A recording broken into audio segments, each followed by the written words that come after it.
भूख सबसे पहले दिमाग खाती है, उसके बाद आंखें, फिर जिस्म में बाकी बची चीज़ों को।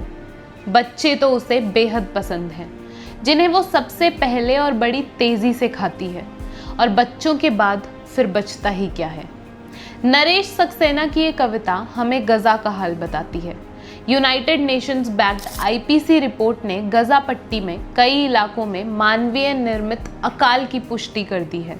ऐसा 3 मापदंडों के आधार पर किया गया है।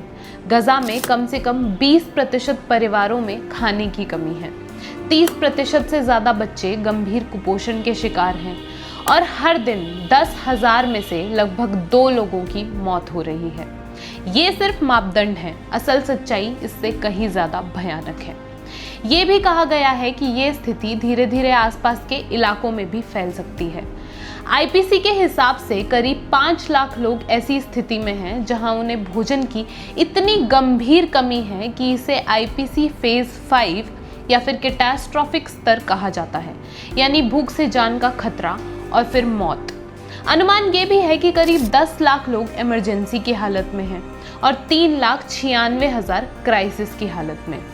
यूनिसेफ और UNRWA जैसी कई अंतर्राष्ट्रीय एजेंसियों ने बार बार ये बताने की कोशिश की है कि अगर हालात नहीं बदले तो मौतों का आंकड़ा और भयानक हो जाएगा।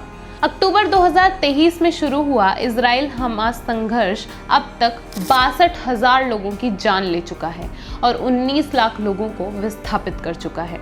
गजा के एग्रीकल्चर लैंड और खाद्य भंडारों को तबाह कर दिया गया है। मार्च में गजा पट्टी में आने वाली मदद पर रोक लगा दी गई, जिससे खाने की कीमतें 1400% तक बढ़ गई। अब हालत ये है कि 2 साल से कम की उम्र के 90% बच्चों को वहां दिन में 2 वक्त का खाना भी नहीं मिलता।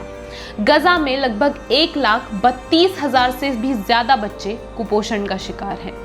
आईपीसी ने यह भी कहा कि ये अकाल पूरी तरह मानव निर्मित है और इसे पलटा जा सकता है, लेकिन इसके लिए तुरंत बड़े पैमाने पर मानवीय सहायता की जरूरत पड़ेगी। अगर जल्द ही फूड सप्लाईज, स्वास्थ्य और बाकी सुविधाएं वहां नहीं पहुंचाई गई तो मौतों की संख्या बहुत ज्यादा बढ़ सकती है। हर दिन की देरी कई मौतों का कारण बनती है। ये संकट अचानक नहीं आया है, बल्कि सालों की घेरेबंदी, युद्ध और पाबंदियों का नतीजा है। राहत सामग्री से भरे ट्रक खड़े हैं, पर उन्हें सीमा पार करने की इजाजत नहीं है।